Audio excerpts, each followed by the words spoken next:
I am going to introduce our first speaker for the afternoon, Dr. Poliakoff. Michael Poliakoff is the Vice President of Policy at the American Council of Trustees and Alumni, a kind of sister organization of the National Association of Scholars. He is a BA, magna cum laude from Yale University, has his PhD in classical studies, hooray, from the University of Michigan, and he was a Rhodes Scholar at Oxford. He is a classical scholar with a classical book, and I think his most important book, Combat Sports in the Ancient World.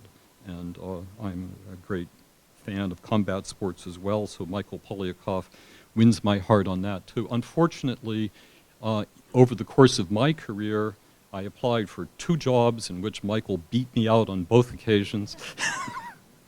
One of them at the National Institute for the Humanities, the other at the University of Colorado. Michael has been here and there and taught at every major university in the country, I think, almost, and he is an important leader of the movement to reform higher education, and I welcome you here.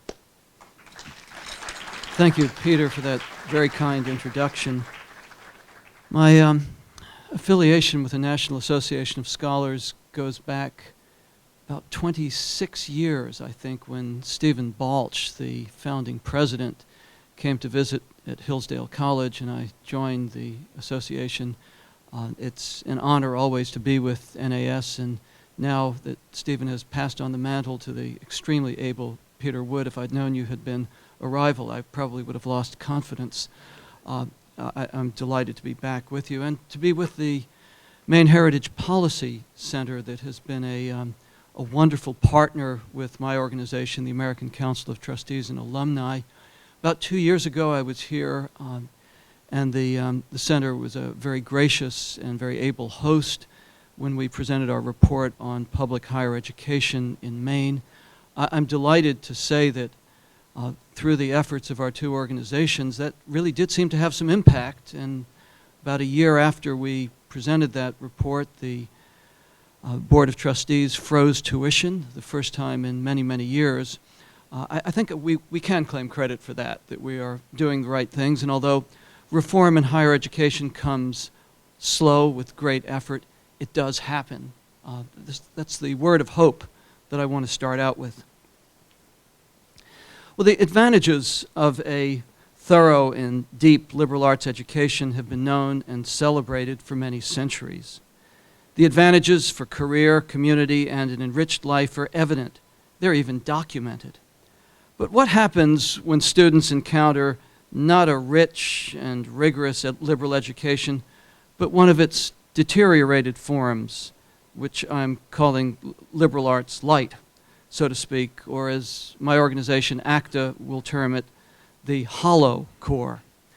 What happens when students get neither the challenge of haute cuisine for the mind or even a more austere yet balanced diet of introductory courses, but instead a trough full of humanities McNuggets or the rinds of things that were once real courses with real content that have been replaced by oddities like computation-free mathematics or science classes that substitute social action for laboratory exercises. And to focus on the question of today's meeting, what happens when those who should be preparing for leadership positions of our nation are civically disempowered by the appalling ignorance of the nature and history of Americans' civic institutions? This is not a pretty story, but it will end with hope and some accessible solutions. Or to quote another rather neglected, sadly, great book, the word is very close unto you. It's in your heart and in your mind so that you can do it.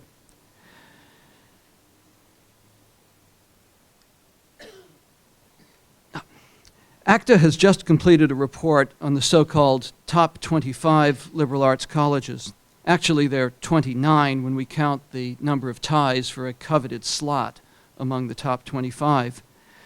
Beyond the wealth, status, and reputation that get schools, this sought-after title from U.S. News and World Report, we at ACTA did not find much to justify an average 2012-2013 tuition and sticker price of, brace yourselves, $43,742, and a typical cost of attendance weighing in at $53,000.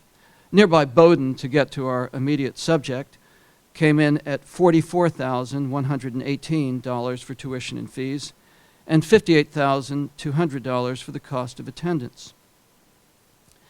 Today's meeting is going to focus on Bowdoin, but as William Bennett explained in his foreword to the National Association of Scholars report, The Evidence of Things Unnoticed, Bowdoin College stands, quote, as an example of how many liberal arts colleges are failing their students. It is an illustration of, again to quote Bennett, the intellectual and moral deficit of the American Academy. And since this is a National Association of Scholars program, I can look back to the Roman historian Titus Livy. We need to select and to imitate what is proper to imitate, and what, to quote Livy, being foul in its inception and foul in its result, we need to avoid. And I'm afraid, at least for the first part of this presentation, we're going to be looking mostly at the foul. Let us jump right into the middle of things and spotlight the study of American history and government. Of our top 25, or as I explained, top 29 schools, only 3 require a course in American history or American government. And which ones are they? The U.S. Air Force Academy, the U.S. Military Academy, and the U.S. Naval Academy. Claremont McKenna gets a half credit because it requires either U.S. history or economics. But only the 3 military service academies actually require a U.S. history or U.S. government course. Now, when confronted with this gap, as you've heard earlier today, the typical elite college response is precisely what Tom Kligenstein and Peter Wood encountered in 2011 when they visited Bowdoin. I quote from their report, another student explained that he and his fellow students had no need for a survey course in American history because they had already covered that material in their high school AP courses, a point that was echoed by President Barry Mills. The data show that there was more heat and a lot more hubris in the Bowdoin students and President Mills' response than there was light and truth. My organization, ACTA, commissioned 2 surveys that show how very little college graduates know about American history and government. And to be very precise, how very little the seniors at elite American colleges and universities know. Bowdoin, along with Bates and Colby, were included in that survey. The shocking results of the 1999 study, conducted by the Center for Survey Research and Analysis at the University of Connecticut, demolishes the argument that students at America's elite institutions already know so much that they don't need a requirement in American history or government. I'll just give you a moment to pause on that. We had a kind of an A-plus answer for the identification of Beavis and Butthead, and not far behind that, Snoop Doggy Dog. This, by the way, goes back to 2000 if these names look a little dated. However, less than a quarter seem to know much about James Madison, and even less than that about Abraham Lincoln. Now, in 2012, we commissioned another survey, this one from GFK Roper, of the general population of young college graduates. Rome wasn't destroyed in a day. It only confirmed the earlier dismal findings. Identification of Lady Gaga was pretty robust, but, and I concentrate on this question, identifying the term lengths of members of Congress was a real flunkaroo for new college graduates. That's really quite frightening when we think about the complex questions of American policy. If the fundamental nuts and bolts of how long a term you're voting for a person to hold is not clear, then it's very unlikely that the subtleties are going to get through.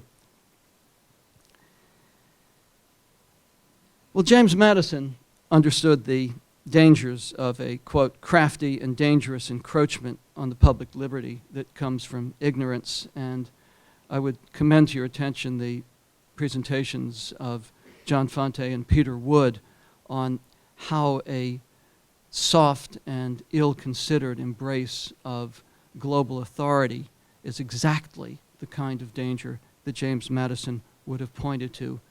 Obviously, however, our elite liberal arts colleges don't share that concern. Now, perhaps an advocate of the elite institutions would argue that their students are just so much better prepared and so much smarter than the cadets at the military service academies. Well, let's look then at that question. Is it just the fact that, you know, the kind of dullards at West Point and Navy and Air Force that they actually need a kind of remediation in American history? Well, 16% of the applicants to Bowdoin gain admission, which is a fairly selective rating. The average percentage for admits to the military service academies is 8.6%. They're almost twice as selective. I think I kind of reject that argument that the selectivity of Bowdoin and Bates and colleagues would exempt them from the need for the study of American history. But wait, it gets worse. Not only do schools like Bowdoin and Bates fail to require a foundational course in American history or government for all students, they don't even require it of their majors. Majors at Bates, just to move a little bit outside of Brunswick, must take 2 courses from either East Asia or Latin America. It appears that the faculty understands how shoddy the requirements for the history major are, since they add the warning on their history department site, quote, students considering graduate study in history are advised to take some coursework in U.S. and modern European history. So in other words, don't embarrass us by applying to graduate school if you haven't added a little bit to what we require for the major, not just for all students. And adding to the irony, the history department notes that intermediate level competency in foreign language is, quote, a bare minimum for graduate work in history. But neither the general education requirements or the department requirements embrace foreign language. We're going to return to foreign language in just a moment. Now, Bowdoin, as you've heard this morning, doubles down on Bates' dereliction. At Bowdoin, all history majors, regardless of area of concentration, must take not 2, but 4 non-Euro/US courses. And as for language, Bowdoin notes, history majors are encouraged to develop competence in 1 or more foreign languages. Knowledge of a foreign language is particularly important for students planning graduate work. Well, it's good that they recognize that. They just haven't gone on to requiring it. Obviously, none of these important things will rate as much to Bates and Bowdoin as ensuring that their history majors are multicultural. But is it real multiculturalism? Somehow, what Bates and Bowdoin, and for that matter the majority of elite colleges model, is really a very lazy multiculturalism, one with far more cliches than commitment. To respect another culture, a student or faculty member needs to walk the walk of learning its language. Multiculturalism without the discipline of foreign language study is, paradoxically, for a liberal, global school like Bowdoin, the multiculturalism of a book that you may have read years ago, The Ugly American, who just assumes that everyone should speak and write English. How ironic that for all of the rhetoric at Bowdoin about diversity and multiculturalism, the institution fails to take students through the authentic exploration of other cultures. Bowdoin's message to students about multiculturalism is talk the talk without walking the walk. In ACTA's annual survey of core curriculum requirements at American colleges and universities, Bowdoin earns an F. We looked at the requirements for general education courses in 7 key subjects, such as each a critical component in a liberal arts education. These subjects are composition, literature, intermediate level foreign language, U.S. government or history, economics, mathematics, and natural science.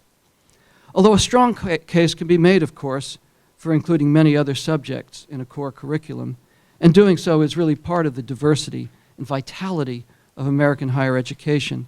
A general education that fails to require all or at least most of these subjects will clearly not prepare a graduate for the challenges of career, community, and citizenship. As we have seen, Bowdoin does not require American history or government, and it does not require a foreign language. In lieu of these, Bowdoin has a, quote, international perspectives requirement, courses that, quote, assist students in gaining a critical understanding of the world outside the United States, contemporary and historical.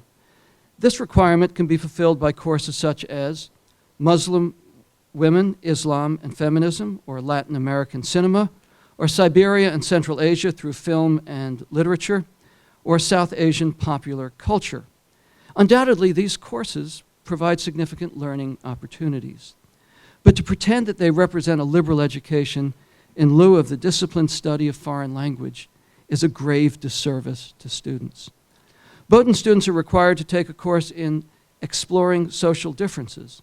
The college web pages highlight examples such as, quote, Lawn Boy Meets Valley Girl, Gender in the Suburbs, the 60s, and Women in Religion.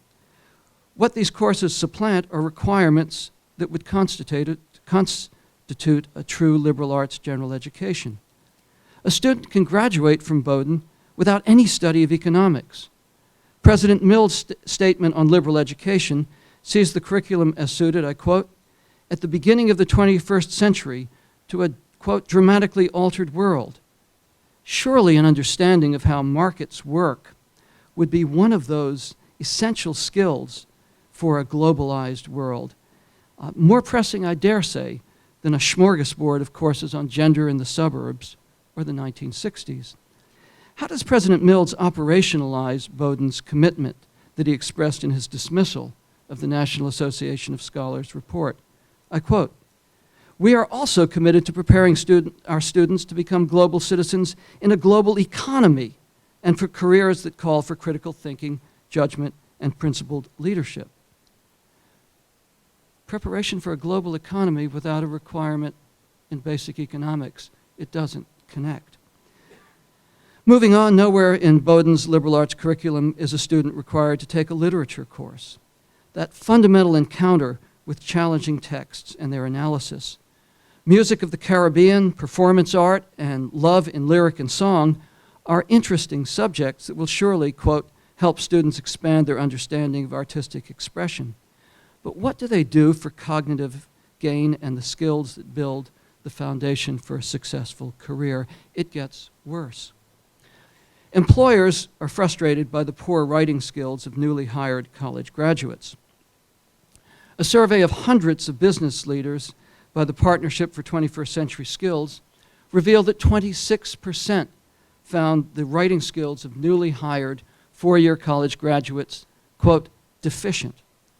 Stanley Fish, whose graduate students typically come from, sorry, we're going to have to do a little backtracking here. There. Stanley Fish, whose students typically come from highly elite backgrounds, insists upon a disciplined study of expository writing in the undergraduate curriculum. Well, what does Bowdoin offer in its stead? Students encounter at Bowdoin a veritable cornucopia of first-year seminars, which promise, quote, a place to develop college-level skills of critical thinking, both reading and writing. Titles include Music and Race in Latin America, Bad Women Make Great History, The Civil War in Film, Prostitutes in Modern Western Culture. These courses do not do what employers, or Stanley Fish for that matter, call for, the systematic teaching of writing. In Bowdoin's promotion of this program, we read, quote, the program also grants flexibility to faculty members to teach new students in the way they think best. It's a highly individualized, highly personalized approach. Once again, Professor Fish would say otherwise.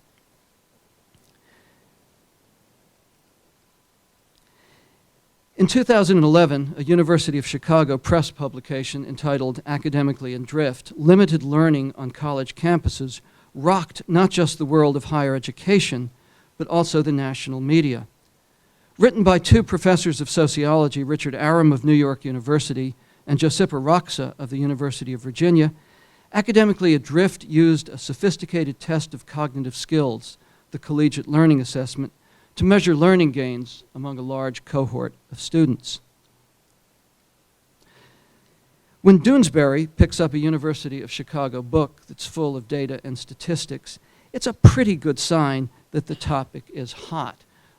Those of you at the back who can't see that, Kingman Brewster, clearly that's the caricature of Kingman Brewster, is looking at a report that the dean has brought to him that shows that almost half of the students tested showed no real gains in learning over their time, but they spent a lot of time partying. And Kingman Brewster says, oh, come on, isn't that why they come here? They get good grades, and they're happy, the parents are happy. Who cares about it? And the dean says, employers. So we'll come back to the topic of employers in a moment. But my point about Academically Adrift, this was in the New York Times, this was in major newspapers. Why is it such a hot topic? The United States spends more than any other nation in the world per student in higher education, and yet our outcomes overall are pathetic. President Obama has focused on poor graduation rates, but that is really only a small part of the problem. The findings of Academically Adrift show that often very little is achieved at the end of a very expensive college education. When 36% of the students at the end of their time have shown little or no cognitive gain, we know that something has gone desperately wrong. And elite colleges were part of Academically Adrift's study. Academically Adrift shows that $250,000 may have purchased very little besides a whole lot of fun for 4 years. Well, how do students at Bowdoin fare on such a test of growth and cognitive skills? We don't know. They don't bother to use the Collegiate Learning Assessment. But what we do know is that there is more variation in any given institution in cognitive gains than there is between institutions. In other words, it is entirely possible to spend the earth on a college education and to achieve very little. Whether Bowdoin is exempt from that, again, we don't know. Nobody has bothered to use the instrument that would show that definitively. What we do know is that between 1991 and 2004, the grade point average at Bowdoin rose from a 3.06 to a 3.33, with an A grade being the most commonly awarded at the college. And we know that the Bowdoin students on average spend 17 hours per week studying outside of class. And we know that there is a very broad range of course options, with students able to skirt around challenges such as foreign language or mathematics. None of this bespeaks carefully designed academic rigor. Employers are rather clear about what they want and what they value. And though the curriculum at elite liberal arts colleges might excel at stimulating the creative interests of faculty and students, what is there that prepares the graduate for the high expectations of employers and the grim reality, as we know from the Bureau of Labor Statistics, that workers will change jobs over 11 times before they reach their mid-40s? I end with an interesting contrast. I promised that there would at least be a little bit of hope in this presentation. Among the top 25 are the 3 military service academies. In addition to extensive requirements in mathematics, engineering, and natural science, and I do mean extensive, the academies recognize and require the study of literature and American government. It is an irony that only those liberal arts colleges that prepare America's military officers have a clear vision of what preparation for leadership requires and are willing to act upon that vision. I say with great pleasure that the outgoing president of the University of Georgia, certainly an esteemed institution, echoed ACTA's work in saying that they have always felt that a cafeteria line is doing their undergraduates a disservice, and particularly pointed to their obligation as a flagship institution to insist upon American history. There are these real rays of hope. I'm of course very happy to know that an English professor at West Point understands how the values one finds in literature shape an understanding of freedom and the need to protect and defend it. Because that, after all, is what the humanities are about. The academic free-for-all of Bowdoin's chaotic general education cannot aspire to the kind of integration that we see here, in the words of a professor of English at West Point. Bowdoin, like other elite liberal arts colleges, can do so much better with its resources. Our report, and I think everyone has gotten a copy, and if not, I will be delighted to mail them. Just email me, or you can get the PDF online. Our report calls for the stakeholders, and that is, above all, the trustees, who are the fiduciaries of the college, to take action. But not just the trustees. Students and parents and alumni need to make their voices heard, because after all, this is an institution that will have an impact on America. Demand more than rhetoric and evaluate the results. Great inflation, low student engagement, a party culture, and the nugatory hodgepodge of courses that have replaced a solid collegiate core curriculum can all be remedied, and there are examples all around the country of institutions that have done this. Acta's hope is for precisely that outcome at Bowdoin and for precisely that revolution in higher education. That would be in the best interest of the next generation of leaders and, of course, consequently, our nation. Thank you so much for the chance to be here. So, if there are questions, let me take some of them now, and then perhaps we can do some later. At the very back, please. Yes, I'm just curious. I noticed there's like potentially some Bowdoin students here, and I would be, without putting you on the spot, would love to get your reaction to Dr. Poliakoff's statements, if you care to do so. Please jump in. I was a college professor for many years, and I love the interaction. I miss it desperately. Or later, if you think of something. Okay. No one's ever told me my education was trash in a more polite fashion. Well, okay, let me give you true confessions. The only reason I had anything that even vaguely resembled a core curriculum was that I wanted to be a classics professor, and my father wanted me to be a doctor. So I had to do courses that were outside my major. My professors looked upon me as somebody who was going to become a professor, and they urged me to concentrate early, which I did. I'm still filling in gaps in my knowledge, which is, of course, that burden of ignorance that all of us have in greater or lesser measure, and we try to shed, at least I hope that we try to shed. But part of what put some fire in my belly about this is looking back on how much better I could have used my time. My education was not trash, I'm sure yours wasn't either, but it should not fall upon the shoulders of an 18-year-old to design a curriculum for himself or herself. This is the business of a faculty. And if a faculty has not come together and answered the question, what does it mean to be college educated? What does it mean to walk across the stage and get a certificate that says you're ready for the challenges of career, community, and citizenship? Then that faculty hasn't done its job. And one of the great diseases of colleges, I'm going to go into a little rant, having been a department chair, is that every department thinks that it's the most important subject in the world. And without the leadership, typically coming from the trustees through the president and the provost, there will never be that mature conversation on what are the priorities. In my mind, when I was a department chair, it was really important for people to learn Latin and Greek well. I hope I was also sensitive to the fact that they were going to need to know some statistics and math and have some scientific literacy. But that is a decision that has to represent the whole. And one hopes that every student will have good peers and good faculty advisors and parents who will be looking over the course selection But that does not always happen. We know that doesn't happen.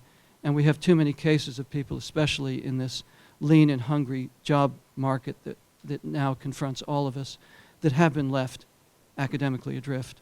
So not trash, but danger. Please.